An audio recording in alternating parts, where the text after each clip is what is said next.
Dios te adoro a ti. Dios les bendiga, estimados amigos y hermanos, en esta mañana. Damos gracias al Señor Jesucristo porque me concede el privilegio de poder compartir la bendita palabra de Dios con cada uno de los oyentes. Saludamos a todos los que están conectados en este momento a través de la página web www.radioasis.org en diferentes partes del mundo. Pasamos a la palabra de Dios. Habacuc capítulo 2, versículo 4. He aquí aquel cuya alma no es recta se enorgullece, mas el justo por su fe vivirá.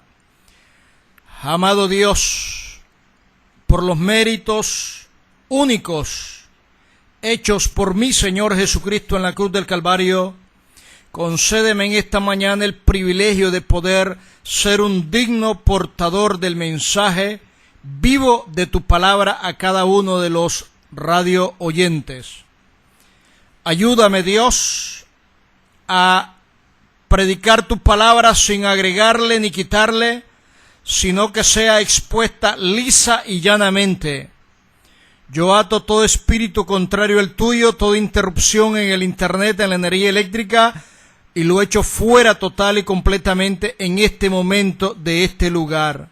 Te lo pido y te lo ruego, Dios. Amén y amén. El título del mensaje en esta mañana es: El justo por su fe vivirá. El nombre Habacuc significa abrazar. Unos comentaristas dicen que es la persona que abraza a su pueblo para consolarlo. Otros eruditos y estudiosos dicen que la palabra Habacuc viene de una raíz hebrea que se deriva de una planta o tiene en el origen de una planta. Además de Habacuc 2:4, encontramos en el Nuevo Testamento 3 textos bíblicos más que hablan de esa misma porción de la Escritura. Romanos 1:17, porque en el Evangelio la justicia de Dios se revela por fe y para fe, como está escrito, mas el justo por su fe vivirá. En Gálatas capítulo 3, versículo 11, encontramos la porción de la palabra del Señor, que por la ley ninguno se justifica para con Dios, es evidente, porque el justo por la fe vivirá. Y encontramos también en Hebreos capítulo 10, versículo 38, mas el justo vivirá por fe, y si retrocediera no agradará mi alma. Se cuenta de la anécdota de Martín Lutero siendo un ayudante de una iglesia católica, de pronto limpiando un atril o un púlpito encontró entre medio de las porciones de ese púlpito un libro negro. Se lo llevó a su habitación y empezó a leerlo, y de pronto sus ojos se fijaron en Romanos 1:17, en la porción que acabamos de leer, que dice: el justo por su fe vivirá. Eso le hace reflexionar a Martín Lutero y darse cuenta que había una contradicción entre la religión tradicional popular, la religión católica, y lo que decía la Sagrada Escritura. La religión tradicional te hacía negocios con la palabra de Dios, te vendía indulgencia, inventaron la doctrina del purgatorio, y el Papa de esa época tenía un secretario llamado Juan Texel que andaba en la finca de los campesinos y a la gente de aquel entonces pudiente con esta consigna, echando la moneda en el sombrero, el alma de su difunto, que ha partido de esta tierra y de esta vida, saldrá del infierno y llegará al purgatorio. Y empezaron a hacer negocios con las misas, los rezos, vendieron indulgencias. Habían personas que borrachas caían al suelo con un documento en la mano, donde al abrirlo se leía: yo, el Papa fulano de tal, autorizado, eximo de todo pecado y de toda culpa a esta persona quien porta este documento, cuyo nombre es fulano de tal, que si muere sin arrepentirse y no le da el tiempo necesario, queda libre de todas sus culpas y de todos sus pecados y de todas sus responsabilidades, por la suma de tanto. Era fácil, los borrachos, los delincuentes, tantas personas pecadoras compraban indulgencia, y la Iglesia Católica empezó a hacerse muy rica, y por eso construyeron la mayor parte de las catedrales en Europa. Pero los pobres no tenían con qué pagar, y los pobres se iban al infierno. Y esa es una de las razones por la cual empieza a contrastar a la luz de la Biblia y las prácticas religiosas de aquella época, y Martín Lutero se revela y se levanta y se aparta, escribiendo una mañana las 95 tesis en la catedral de Wittenberg, porque ese texto le remarcó toda su vida, haciendo una efectiva conversión en su vida, en su alma, en su espíritu, en su corazón, cuando dice la Escritura: mas el justo por su fe vivirá. Y hoy es la misma situación que estamos atravesando con una cantidad de iglesias y de grupos de iglesias y de pseudos iglesias o de grupos religiosos en donde te hacen negocio por la palabra de Dios. Llame al teléfono o escriba y pacte enviando tanta cantidad de dólares para que Dios le pueda resolver a sus problemas y a su necesidad. Y eso es un pecado desastroso delante de Dios. Se llama simonía, hacer negocio de los sacramentos o de las cosas santas a los ojos de Dios.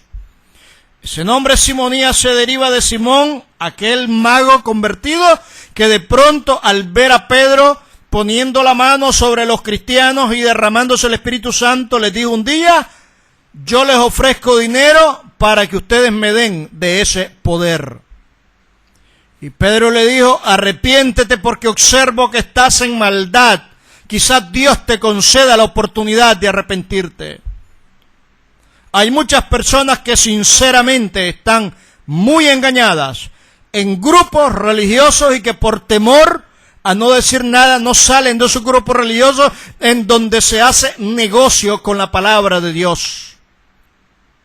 Y no estamos hablando ahora de la religión católica, no, estamos hablando de aquellos que se denominan evangélicos, aquellos que se denominan cristianos.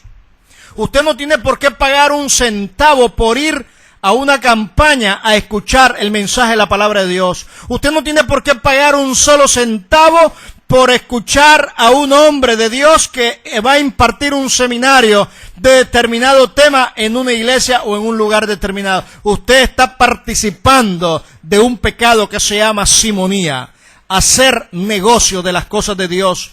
Nunca encuentro en la Biblia que los hombres de Dios hicieron negocio con la palabra de Dios. Nunca por mi mente pasa de que un Pedro, un Pablo, un hombre de Dios cobrara por enseñar, por predicar, por orar, por clamar a Dios para que Dios derramara sanidad, el derramamiento del Espíritu Santo, hiciera milagros, sanidades y prodigios.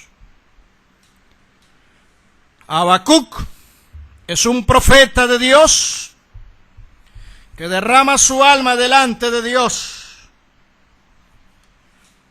Y Dios responde a las inquietudes del profeta cuando él se queja de la injusticia que está viendo a su alrededor.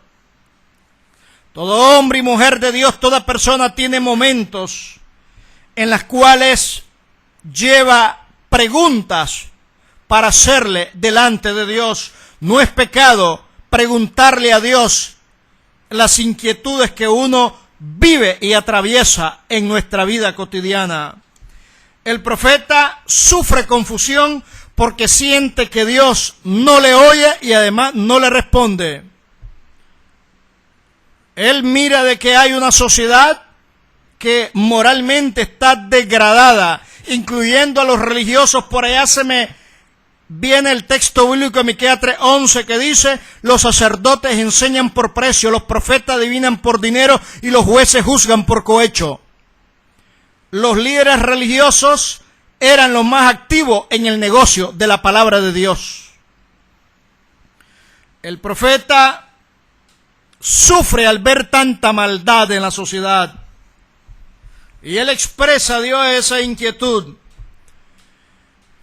Dios le responde de que va a castigar la maldad de su pueblo utilizando a un pueblo vecino, enemigo, que se llama Caldea. Los eventos históricos contribuyen a confirmar las inquietudes de parte del profeta y se da cuenta de que el instrumento en las manos de Dios para castigar a su pueblo es más malo que su pueblo. Babilonia era más malo que Judá. Entonces él entra en una mayor confusión. ¿Cómo es posible que Dios utilice como instrumento de castigo a una persona, a una nación que es más mala de la cual está castigando? Pero el profeta centra verdades importantes en su vida, aunque él no entiende las cosas que están sucediendo. Y él llega a la conclusión de que Dios es eterno, santo y personal. Que Dios le levanta a un pueblo malo para castigar a Judá, pero que también ese pueblo malo va a ser juzgado más adelante por la misma mano de Dios. El profeta le expresa a Dios sus inquietudes y Dios le responde. Y lo primero que Dios le hace al profeta es decirle: sobre mi guarda estaré. Dice el profeta: y sobre la fortaleza firmaré el pie y velaré para ver lo que se me dirá. ¿Y qué he de responder tocante a mi queja? Y Jehová responde: escribe la visión y declárala en tablas para que corra el que leyere en ella. Aunque la visión tardare aún por un tiempo, más se apresura hacia el fin, y no mentirá, porque aunque tardare, espéralo, porque sin duda vendrá, no tardará. Dios le hace ver de que su respuesta llegará tarde o temprano. El profeta debe estar alerta en oración, con paciencia. Es importante tener paciencia. La respuesta de Dios vino en forma de visión. Y lo primero que Dios le dice al profeta es que debe escribir la visión y grabarla claramente en tabla. No esconderla, sino que todo el mundo de manera pública leyera la respuesta de Dios. Dios envía juicio a causa del pecado, pero Él deja pasar un tiempo para ver si el pueblo se arrepiente al mensaje de Dios a través del profeta. El pueblo no se arrepiente, entonces debe dejar constancia el profeta de que Dios quebranta al pueblo por esta razón. Pero debe haber una espera, una paciencia. En forma de visión vino la respuesta. ¿Qué significa vivir por la fe? Primero podemos entender que la palabra fe viene del hebreo emuná en este texto, que significa fidelidad, lealtad, estabilidad, permanencia. Aquí podemos entender dos cosas. Primero, de que el justo, el que cree en Jehová, será protegido y preservado cuando llegue el ejército caldeo a hacer un quebrantamiento y una destrucción hacia el pueblo de Judá. Confiado en la promesa de Dios.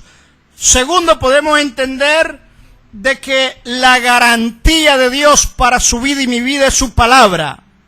La palabra de Dios es vida, y vida en abundancia, y vida eterna en Jesucristo. El justo es salvo por su fe, pero la fe es la obediencia total y completa, absoluta a la palabra de Dios. Pablo apoya esta verdad de que el ser humano recibe de la vida eterna por la fe en Jesucristo. Allá tenemos un pasaje que dice en Efesios capítulo 2, versículos 8 y 9, porque por gracia sois salvos por medio de la fe y no por obras, porque este es un don de Dios, para que nadie se gloríe. La salvación es gratuita.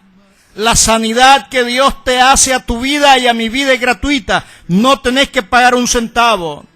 Los bienes materiales que Dios te provee en respuesta a la oración, presentándole tu necesidad a Dios, es gratuito. Tú no tienes que pagar un centavo, porque ya Cristo pagó el precio. Hay dos textos en la Biblia donde me dice la Escritura que Cristo pagó el precio. Dos textos en la palabra de Dios. Bendito el nombre del Señor. Dios es bueno. 1 Corintios 6:20 dice, porque habéis sido comprados por precio. Eso dice al principio el texto. 1 Corintios 7:23, por precio fuisteis comprados, no os hagáis esclavos los hombres.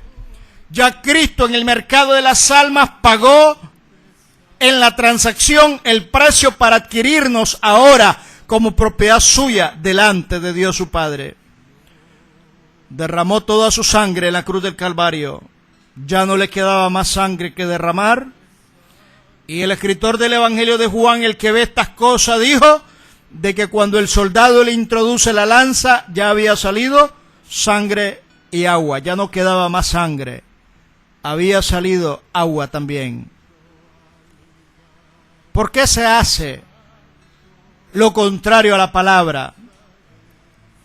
¿Por qué la gente desvirtúa y hace negocio la palabra? La palabra del Señor es clara y contundente. Cuando dijo el apóstol Pedro y luego dijo el apóstol Pablo, despidiéndose delante de los ancianos de la iglesia en Éfeso, allá en aquella playa, dijo que al partir él entrarían hombres que serían como lobos rapaces que harían daño a la grey y a las ovejas. Luego Pedro habla de que harían mercadería o negocio de las almas. Segunda de Pedro capítulo 2, pero hubo también falsos profetas entre el pueblo, como habrá entre vosotros falsos maestros, que introducirán encubiertamente herejías destructoras y aún negarán al Señor que los rescató, atrayendo sobre sí mismo destrucción repentina. Y muchos seguirán sus disoluciones, por causa de los cuales el camino de la verdad será blasfemado, y por avaricia harán mercadería vosotros con palabras fingidas.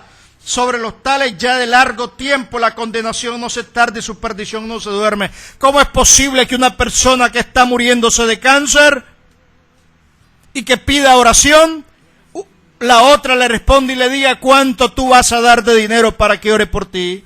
Cuando aquel en su angustia, cuando aquella persona en su angustia necesita que se ore por su problema y su necesidad, sabiendo del poco tiempo de vida que le queda.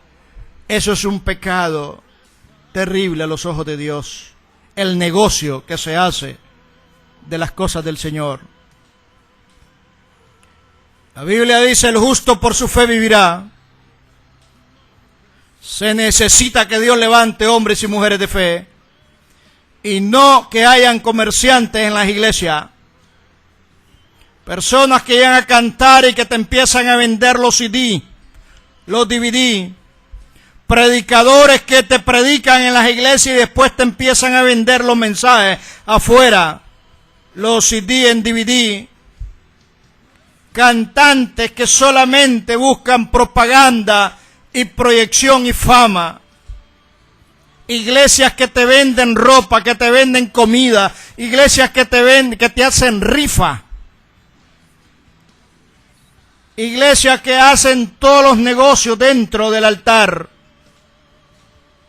Ya no piden una ofrenda, piden 2 ofrendas, piden 3 ofrendas, piden 4 ofrendas, apelando a la sinceridad del pueblo. Te ponen alcancías en el altar. Te inventan. Fui a predicar a una iglesia en donde antes que me entregaran el mensaje, oraron por la ofrenda y sacaron un gran árbol sin hoja. Y dijeron, ahora pasen adelante todos los que van a ofrendar y cada billete que pongan va a ser la hoja para este árbol. Aquí está con qué van a pegar esos billetes en el árbol. Los billetes más grandes arriba, los más bajos abajo. Inventos, locuras de su propia imaginación. Todo eso es condenado a la luz de la Biblia. Lo único que Dios pide de ti es amar justicia y misericordia. La ofrenda es necesario, pero algo voluntario. Lo que cada quien dispuso en su corazón, porque Dios ama al dador alegre. Y los diezmos, que eso lo dice la Biblia. Mateo 23:23, el Señor diciéndole a los fariseos, esto era necesario hacer, pero sin dejar de hacer aquello, refiriéndose a los diezmos también. Fariseos eran expertos en diezmar el eneldo, la mente y el comino, pero dejaban la justicia, la misericordia y la fe. Y Cristo les reprocha porque hacían una cosa que era correcto, pero dejaban lo otro, que también era correcto. No podés seguir participando de los negocios en el altar. No se puede seguir participando de esa manera.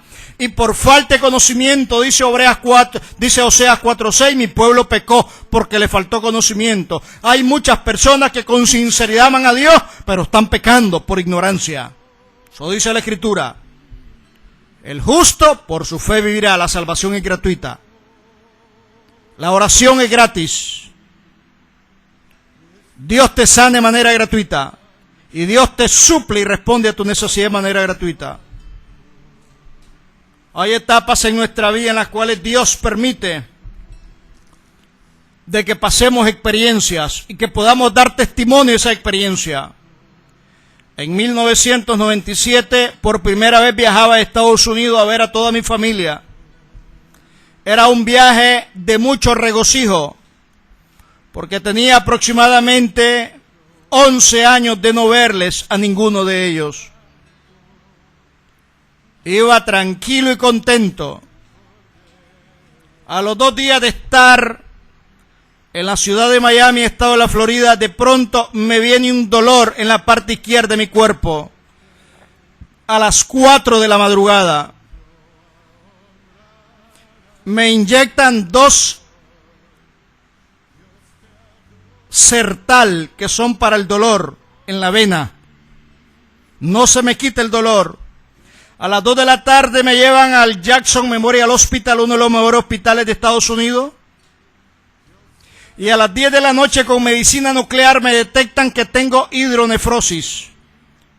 El riñón izquierdo está podrido por agua y está pasando al riñón derecho todo el problema porque había un cálculo renal que obstruía el uretrero en el riñón izquierdo.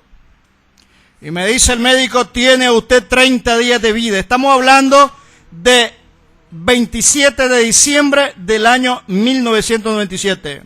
30 días de vida me daban. El lunes 29 de diciembre, no me olvido nunca esa fecha, me intervienen con rayo láser, desbaratan el cálculo que había obstruido el uretrero, la uretra, y me dan las recomendaciones. Me dejan introducir un catéter de que el riñón era la causa de mi problema. La oportunidad de viajar que Dios me permitió para ir a ver a mi familia lejos estaba de mí, de que era la oportunidad que Dios estaba ocupando y empleando para salvar mi vida por un problema renal.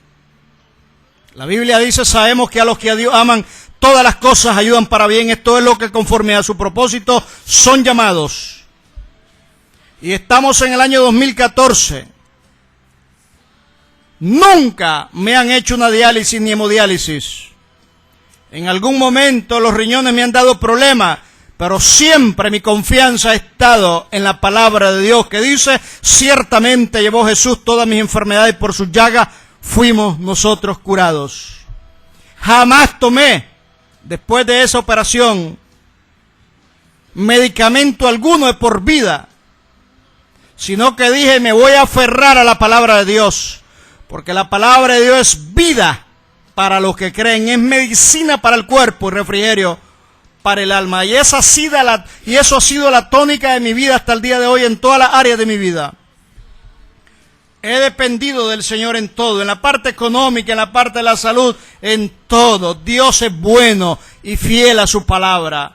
Lo único que Dios quiere es que confiemos en su palabra. Su palabra dice que Él no es hombre para mentir, ni hijo de hombre para arrepentirse de lo que Él ha dicho. Lo va a hacer. Yo no sé cuál sea tu necesidad en esta mañana. Lo único que Dios pide y demanda es que confiemos en Él por medio de su palabra. Ya Jesucristo hizo la obra en la cruz del Calvario. Hermano, pero mi situación es peor que la suya. Sí, pero para Dios no hay nada imposible.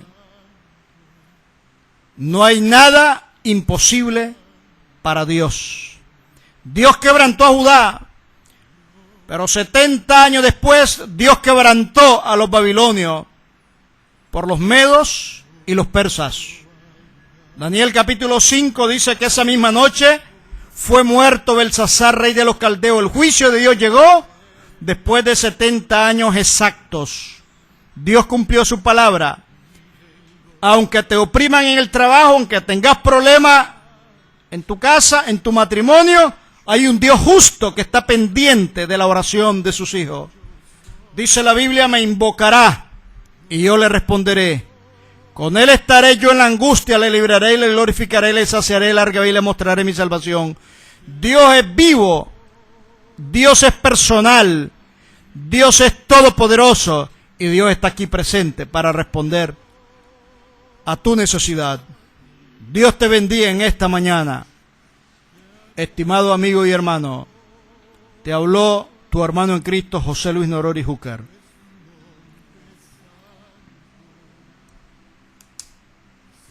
Aleluya.